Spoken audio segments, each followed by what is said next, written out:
teman-teman, ketemu lagi dengan aku Adila, dan di video kali ini kita akan melanjutkan tentang if function.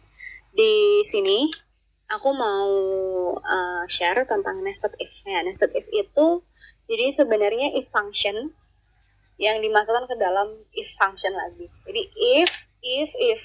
Nah, itu contohnya seperti ini nih penggunaannya. Misalnya aku punya nilai ya, anak-anak yang ada di sekolah ruang guru.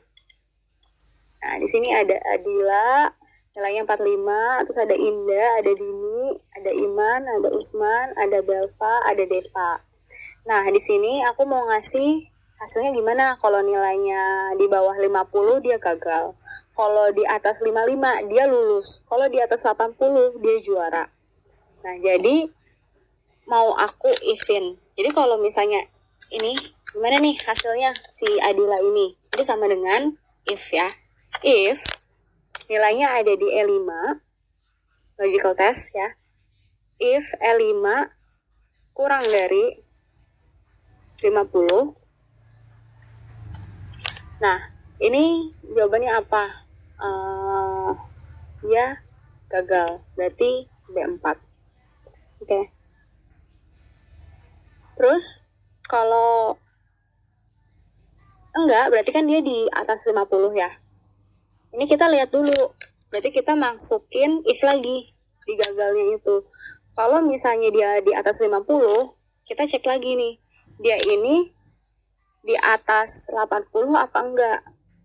If E5. Jadi kalau nested if biasanya if yang satunya lagi itu di tempat yang si gagalnya ini. Ya. Jadi if E5 kurang dari 50, maka kita cek lagi nih, apalagi yang mau dicek. Ya sebenarnya bisa sih di value-nya, mau di value-nya benar atau value-nya salah. Tapi berarti kita mau masukin checkingan yang lain. Nah, kalau misalnya dia lebih dari 50, aku mau ngecek lagi nih. Dia itu lebih dari 80 apa enggak? Kalau misalnya dia lebih dari 80, dia juara.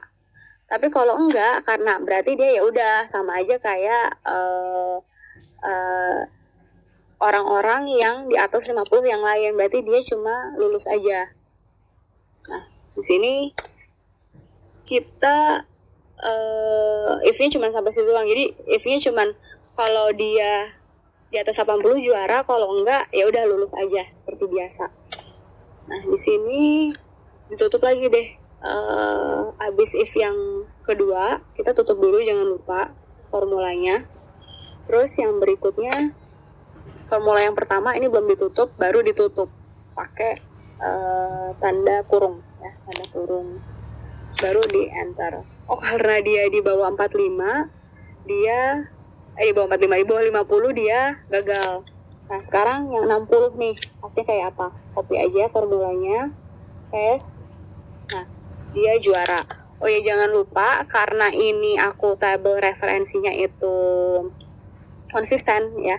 Semuanya itu ada di A4 sampai B6, di sel A4 sampai B6. Jangan lupa untuk di lock. Ini yang namanya absolute reference ya kan. Jangan lupa ada yang namanya absolute reference. Jadi absolute reference-nya itu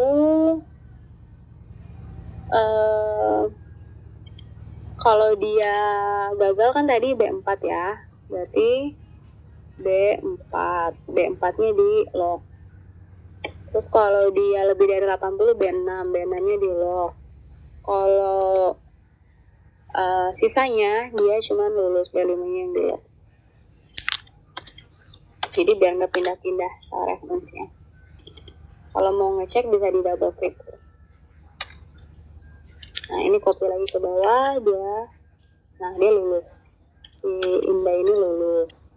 Nah, Dini ini 85, nah dia juara. Iman 90 ini juara lagi. Usman ini cuma lulus aja. Ini lulus, yang ini gagal.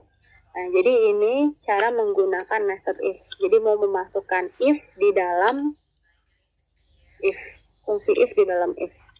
Ya, jadi kalau misalnya kita mau ngecek, kalau dia udah benar, kita mau ngecek lagi nggak if something else gitu ya. Kalau dia salah, ngecek lagi nggak if something else.